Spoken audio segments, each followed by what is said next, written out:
আমার নাম আনিস। আজকের ঘটনাটি আমার সাথেই ঘটে যাওয়া একটি ঘটনা।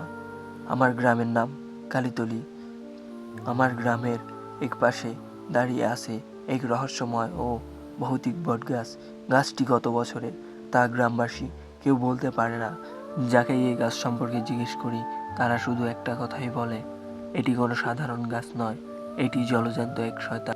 গাছটির ডালপালাগুলো আকাশ ছোঁয়া, কঙ্কালের লম্বা আঙুলের মতো চারিদিকে ছড়িয়ে ছিটিয়ে আছে। গাছগুলোর শিকড় মাটির নিচে এমনভাবে ঢুকেছে যেন দেখলে মনে হয় মাটির নিচ থেকে একটি দানব তার হাজারো হাত বের করে রেখেছে। এই বটগাছটির নিচে কোনোদিনও কোনো ঘাস জন্মায়নি, কোনো পাখিও বাসা করেনি। এই বটগাছের নিচে গ্রামের পশু পাখিও নিয়ে গেলে তার ছায়া থেকে দড়ি ছিঁড়ে পালিয়ে যায়। গ্রামের বৃদ্ধরা বলে 70 শতকের দিকে এখানে এক অত্যাচারী জমিদার থাকতো। সে অবাধ্য প্রজাদের ওপর অমানসিক নির্যাতন চালিয়ে তাদের লাশ এই বটগাছেই ঝুলিয়ে রাখত। সেই থেকেই এই মাটি মানুষের রক্তে ভেজা এবং এই গাছটি অতৃপ্ত আত্মার আস্তানা। আমাদের গ্রামের নিয়ম হলো মাগরিবের আজানের পর কেউ এই বটতলার রাস্তা দিয়ে চলাফেরা করবে না। এমনকি কারো খুব প্রয়োজন হলেও সে যেন এই গাছের দিকে না তাকায়। লোকমুখে শোনা যায় এই গাছের নিচে দাঁড়ালে উপর থেকে কেউ একজন ফিসফিস করে তার নাম ধরে ডাকে। যারা সেই ডাকে সাড়া দেয়, পিছনে তাকায়, তাদের আর কোনোদিনও খুঁজে পাওয়া যায়নি।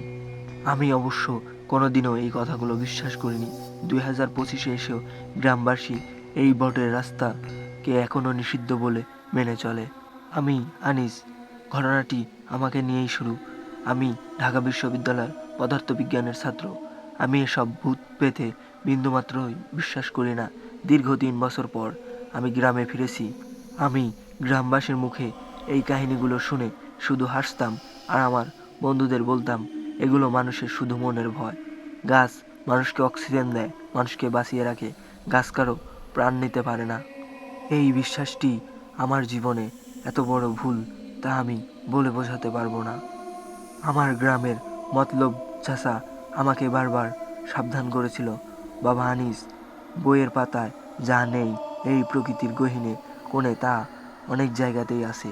এই বটগাছ জীবিত এবং মানুষের শরীরের ঘ্রাণ বোঝে। আর আমি ঠিক তখনই মতলব চাচার সাথে জেদ ধরলাম যে আমি প্রমাণ করে দেব এই গাছে কিছু নেই।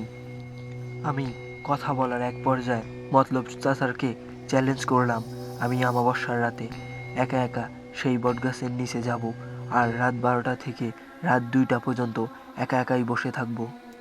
আমার বন্ধুরা আমাকে অনেক ভয় দেখাচ্ছিল আর তারা আমাকে যেতে দিতে চাচ্ছিল না, কিন্তু আমি তাদের কারো কথাই শুনিনি। আমার সাথে নিলাম আমি একটি শক্তিশালী টর্চ লাইট, একটি লাঠি এবং আমার মনে অসীম সাহস। আমাবস্যার সেই রাতটি ছিল প্রচণ্ড গম্ভীর। আকাশে একটি নক্ষত্রও নেই, যেন কেউ কালো পর্দা দিয়ে ঢেকে রেখেছে।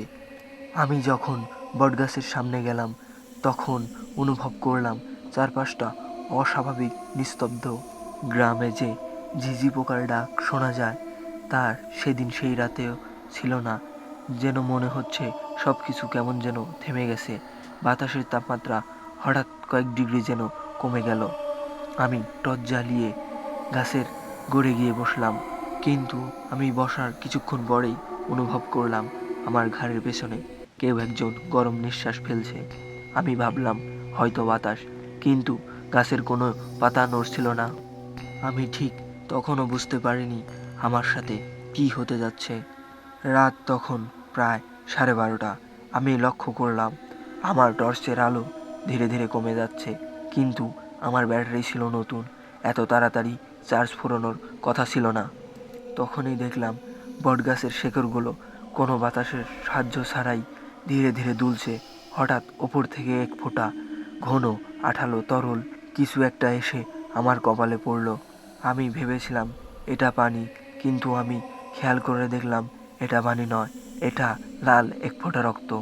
রক্তটি গরম এবং তা থেকে পচা মাংসের উদ্ভট এক ধরনের গন্ধ বের হচ্ছে। আমি তখন আতঙ্কিত হয়ে উপরের দিকে টর্চ মারলাম। যা দেখলাম তাতে আমার হৃৎপিণ্ড যেন কয়েক মুহূর্তের জন্য বন্ধ হয়ে গেছিল। গাছের একটি মোটা ডালে একটি ছায়ামূর্তি বসে আছে। এটি কোনো মানুষ নয়, বরং মানুষের মতো দেখতে হলেও এক দীর্ঘকায় অবয়ব, যার শরীরে কোনো চামড়া নেই।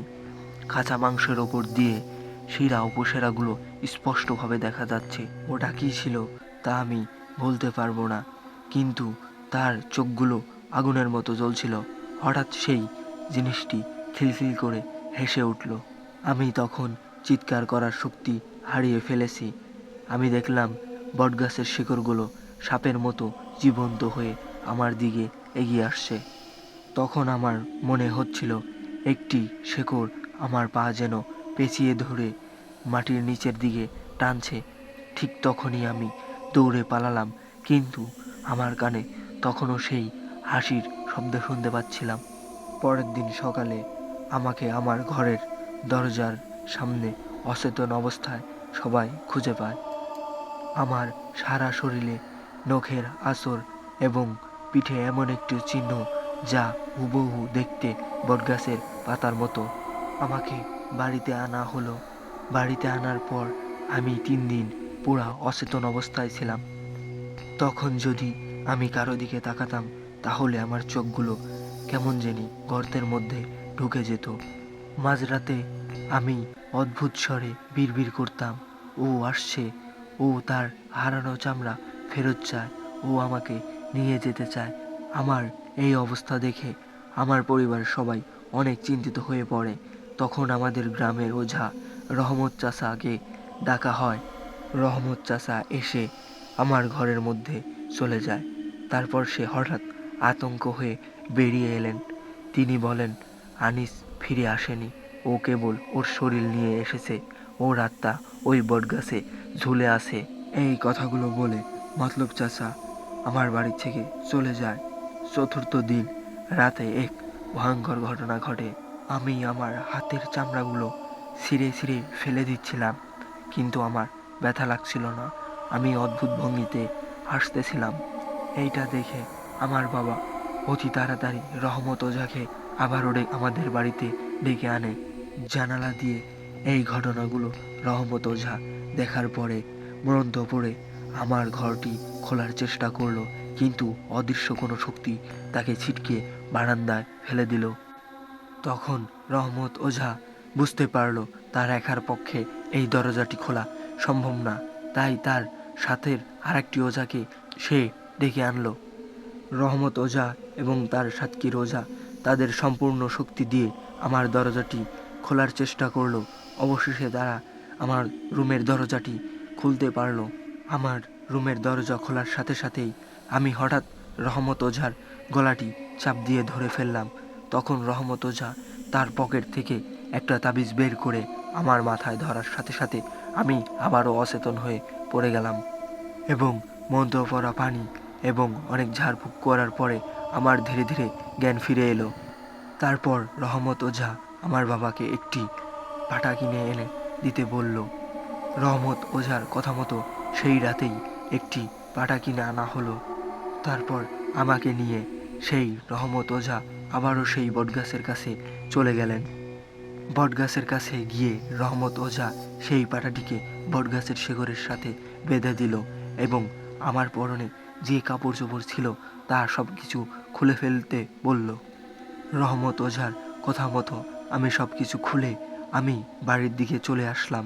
আমার সাথে রহমত ওঝাও সেই রাতে সেখান থেকে চলে এলো। আমাকে বাড়িতে এনে আবারও রহমত ওঝা অনেক ঝাড়ফুঁক করলো এবং আমার মাজাতে একটি তাবিজ বেঁধে দিল, আর আমাকে বলল, আর কোনো দিন ওই বটগাছের ওই দিকে যাবে না। রহমত ওঝা আরও একটি কথা বলল, এই তাবিজ কোনো দিন তোর মাজায় থেকে খুলবি না। এখন পর্যন্ত সেই তাবিজ আমার মাজাতে বাঁধা আছে। এখনও মাঝে মাঝে আমার অনেক সমস্যা হয়। সবার উদ্দেশ্যে একটা কথা বলতে চাই, কেউ অতিরিক্ত সাহস দেখাতে গিয়ে এমন কোনো কাজ করবেন না যেন সেই কাজের জন্য সারা জীবন আপনাকে পস্তাতে হয়। আমিও আগে ভূত পেতে বিশ্বাস করতাম না, কিন্তু আমার সাথে ঘটে যাওয়া ঘটনা থেকে আমি শিক্ষা লাভ করেছি। এমনও কিছু জায়গা আছে যা আমার মতো আপনাদের সবার ধারণাও চেঞ্জ করে দিতে পারে। সবার উদ্দেশ্য আবারও একটা কথা, অতিরিক্ত সাহস দেখাতে কেউ যাবেন না। গল্পটি ভালো লাগলে আমাদের চ্যানেলটি সাবস্ক্রাইব করে আমাদের পাশেই থাকবেন, আর লাইক কমেন্ট শেয়ার করে গল্পগুলো ছড়িয়ে দিবেন।